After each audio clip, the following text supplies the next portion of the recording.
How can you earn $200,000 a year reselling men's vintage clothing online?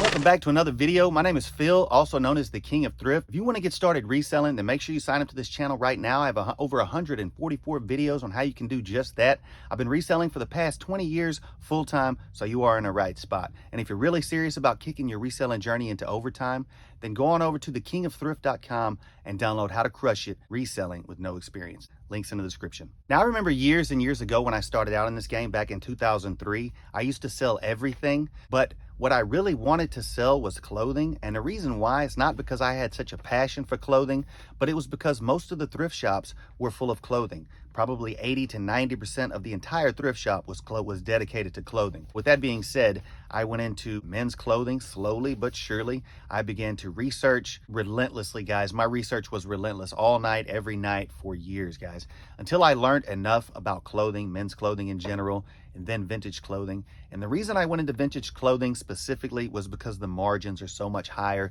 than they are on regular clothing. And the knowledge required to sell vintage clothing is very, very specialized. And if you don't have someone to show you, you're pretty much lost without a compass. And if you want to learn more about how to sell vintage clothing, then shoot me an email or a DM. It took me a long time to learn how to sell vintage clothing, and I'm going to show you what I learned right here, right now. Step one, the first thing you need to do is decide what type of clothing you want to sell, what era you want to sell. Do you want to go into streetwear? Do you want to go into Depression era clothing? Do you want to go into 50s and swing fashion? Do you want to go into 70s and hippies type stuff? Or do you want to go into modern day clothing, guys? So, I mean, you don't have to sell vintage clothing. I just enjoy vintage clothing because like I said, the knowledge required is so much more specialized, and there are so few people out there who have this knowledge. So basically what that does is it makes it easy for me to go out and find things that other people just leave behind because they don't recognize its value. Learn all that you can about vintage clothing. You need to learn everything you can about your niche, whether it's women's clothing or men's clothing. You need to go into one or the other. I would pick a specific era. Find your own niche. Besides just specific eras, guys, you can go into emo or mod, hippies and disco, late 1800s, Victorian era, guys. There's tons and tons of vintage clothing. Or like I said, maybe you want to go into streetwear. That's what most people are doing right now. And the reason being, it's very plentiful in the marketplace. You can find 80s, 90s, and 2000s gear everywhere,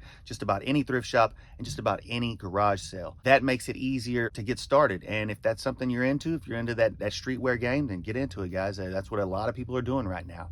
Personally, I recommend digging into a little deeper, going back a little more into history. Personally, I choose pieces that are older, and reason being, again, because less people know about that stuff and less people are specialized in that area.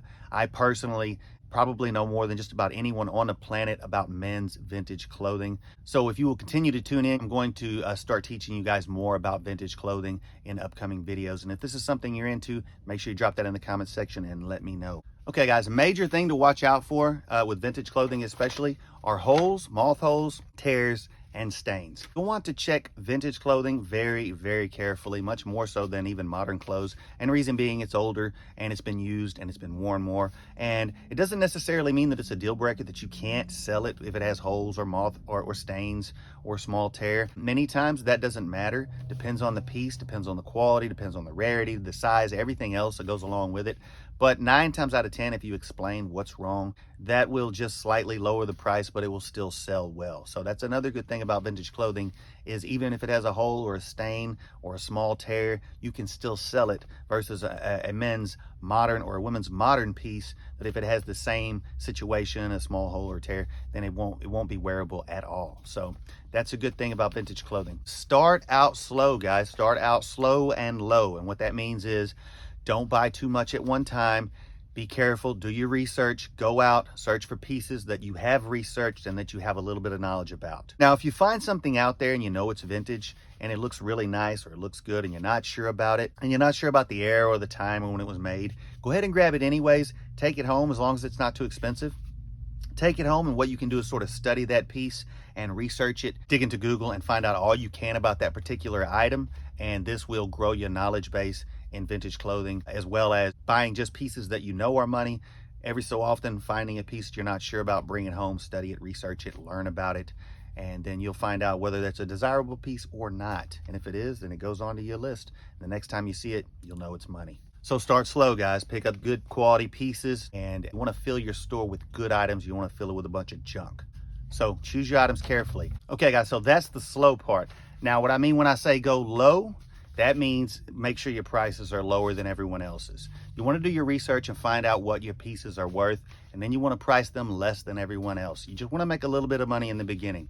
And reason being, eBay, number one, is going to put limits on your account. So you're going to have to build that up slowly over time, and that just comes with requesting a limit increase. Another thing that that's going to do for you is allow you to sell more items, because in the beginning, people aren't going to buy from you, and they're especially not going to buy from you items that are overpriced or that are priced as high as other items in the marketplace. And reason being, people like myself who have high priced items, it's because we have stores that have been, on eBay for 15 years or longer. It's because we have a clientele, a customer base that's large. We have repeat customers, and as well as we get a lot of love from the algorithm from the eBay search engine. So that all these things in conjunction help us rise above you in the search result for the same item. What's going to give you a little bit of a competitive edge is pricing your items a little bit less than everyone else until you can get some feedback. Once you get some feedback, you get your limits lifted, then you can begin to slowly increase your prices over time. And that's how you do it, guys. That's how you build a client base, and that's how you build your store slowly over time.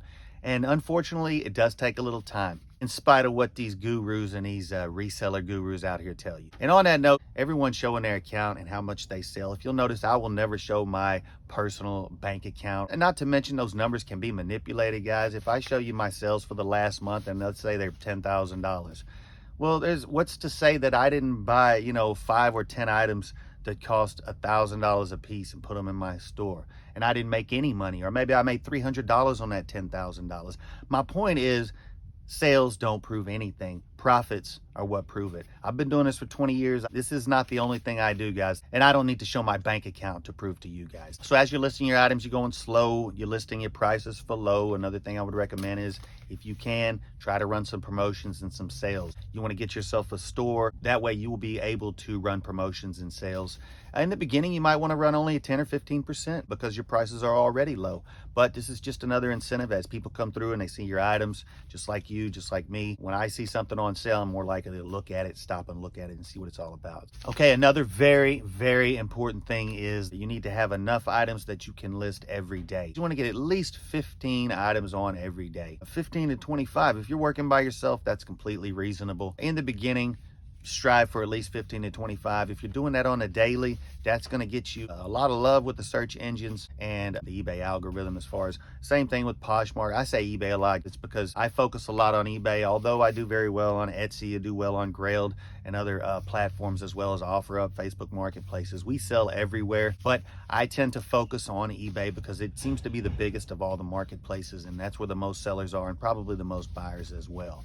Although that is changing, thank God, we have all these other platforms like Mercari, Poshmark, Grailed, whatnot. Okay, so as you're growing your store, I want you to focus on what's selling. Pay attention to what's selling. As you figure out what people are beginning to buy from you, you focus on that. You want to go out and pick up more pieces that are like that. More of the same, guys. So in other words, whenever you're doing good, double down on it. Don't try to expand. Look at what you're selling. Look at what you're selling the most of. Look for more of that stuff. Give people more of what they want. Look at the things that aren't selling. Get those things out of your store. Try to focus on not picking up those particular type of items again in the future. The last thing you want to do is accumulate a bunch of junk in your store. And that's going to give you no love with the eBay algorithms. Recently, I sold a sweater. It was from the 40s.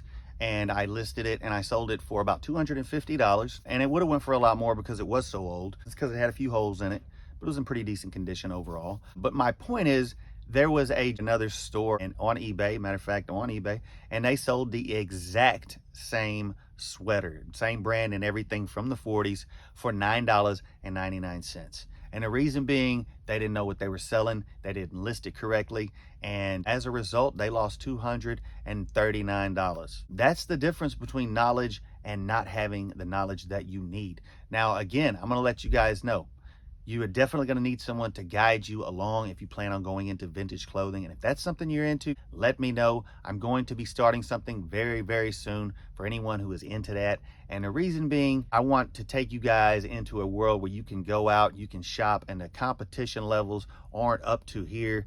and the merchandise and inventory that you're looking for isn't down to this. In other words, there's plenty of it. It's worth a lot of money. It's got huge markups and low competition levels. So if that's something that you're into and sounds good, tune into this channel, sign up, shoot over to thekingofthrift.com and download how to crush it reselling with no experience. Links in the description. And if you're interested in learning more about reselling or taking it to that next level, then click on this video right here and it'll show you how to do just that.